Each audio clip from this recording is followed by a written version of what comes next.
Ada seorang anak muda di Damaskus, di ibu kota Syria, di zaman tabi'in dulu. Pernah datang ke sebuah masjid namanya Masjid At-Taubah. Masjid At-Taubah ini zaman tabi'in ada. Ada seorang tabi'in masyhur di situ, tinggal jadi imam juga jadi alim, mengajar tiap hari. Anak muda ini datang lalu berkata, "Wahai imam," imam kalau kita kiai, "Wahai imam, saya datang dari luar Damaskus, ya, miskin, tidak punya apa-apa, tapi saya mau belajar agama. Boleh nggak saya numpang tinggal di masjid bersama anda? Saya bantu-bantu lalu saya hidup bersama anda, maksudnya makan minum bersama anda." Kata ya syekh itu, silahkan, nggak masalah. Tapi harus sabar, ya ikutin kehidupan saya, apa yang saya makan kau makan, apa yang saya minum kau minum. Kata anak muda ini, baiklah.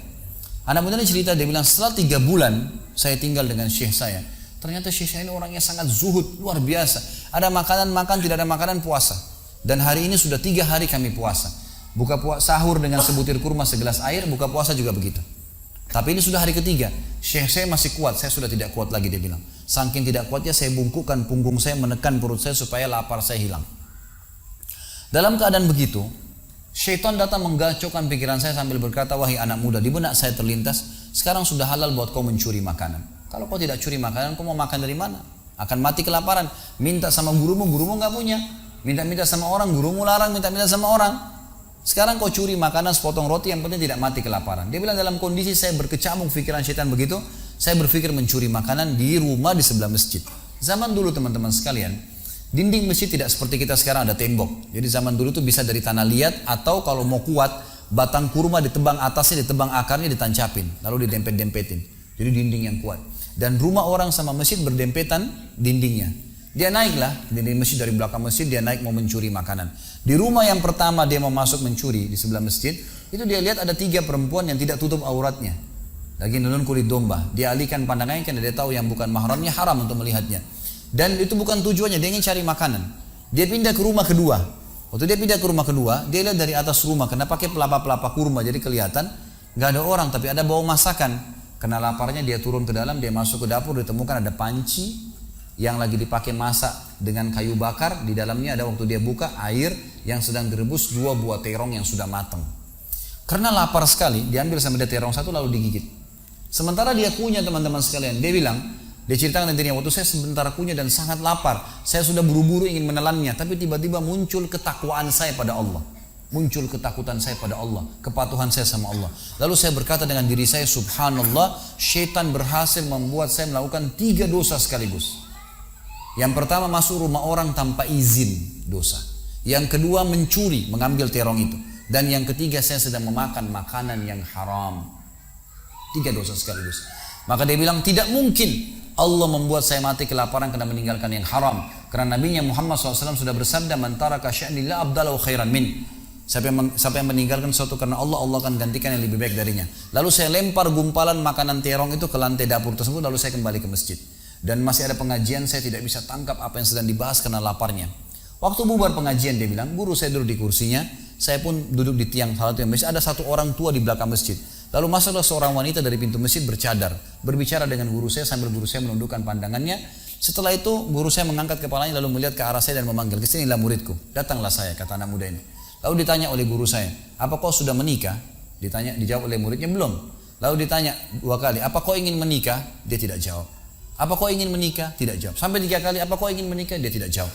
Lalu kata anak muda ini, "Wahai imam, wahai syekh, ya guru saya setelah Allah subhanahu wa ta'ala, hidup saya bergantung pada anda. Apa yang anda makan, saya makan. Apa yang anda minum, saya minum. Sekarang sudah 3 hari kita punya makanan dan minuman, puasa. Dan saya sangat lapar. Kalau saya nikah, saya mau beri makan dari mana istri saya?"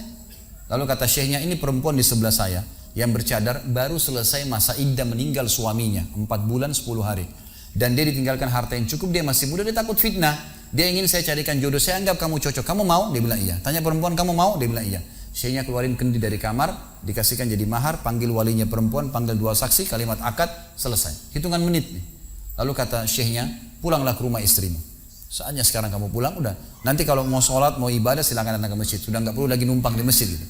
Pulanglah dia sama istrinya. Dia ceritain, "Di mana saya jalan sama istri saya masih malu-malu, baru nikah. Dan ini kan memang hitungan menit nih. Ya, dia baru tadi kelaparan, tiba-tiba sekarang sudah nikah gitu." Dia bilang saya jalan, keluar dari masjid, lewat di rumah pertama yang dia tadi manjat mau mencuri, dia lewatin sama istrinya. Begitu masuk, tiba di depan pintu rumah kedua yang dia manjat, gitu kan, istrinya berhenti, buka pintu rumah lalu berkata, "Masuklah suamiku, ini rumah kita." Rumah yang tadi dia mencuri nih. Maka dia pun bilang, saya masuk ke ruang tamu, saya melihat di atas, ini benar rumah tadi yang saya masuk mencuri. Istrinya bilang, wahai suamiku, tadi saya dengar Anda sudah 3 hari nggak makan, mau makan? Dia bilang iya. Istrinya masuk ke dapur, ditemukan apa? Panci terbuka, terong yang sudah digigit. Ini kisah nyata nih. Tiba-tiba perempuan ini bilang, siapa yang makan terong saya? Spontan gitu, teriak gitu kan. Pada saat dia teriak, maka si laki-laki ini mengucapkan kalimat begini. Ini dari saksi bahasan kita. Dia mengatakan, kesinilah istriku. Demi Allah begini ceritanya. Kronologisnya saya manjat, saya turun, saya lapar, saya makan. Dan demi Allah sebelum saya telan, karena saya takut sama Allah, saya lempar ke dapur, ke lantai dapurmu dan belum kering tuh. Gitu kan. Maka perempuan ini mengucapkan kalimat, saya berharap semua muslimah di belakang sana juga punya iman seperti ini.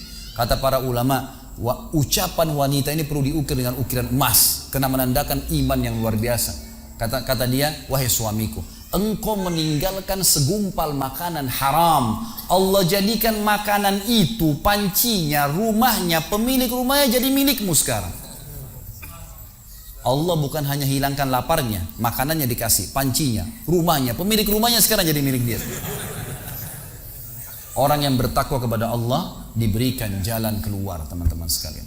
Jadi bertakwalah sama Allah, hanya patuh dan tunduk kepadanya. Semua yang baik di mata Allah, semua yang buruk juga di mata Allah SWT. Dan jangan pedulikan urusan dunia ini, jalankan sesuai dengan apa yang Allah SWT inginkan. Allahu a'lam.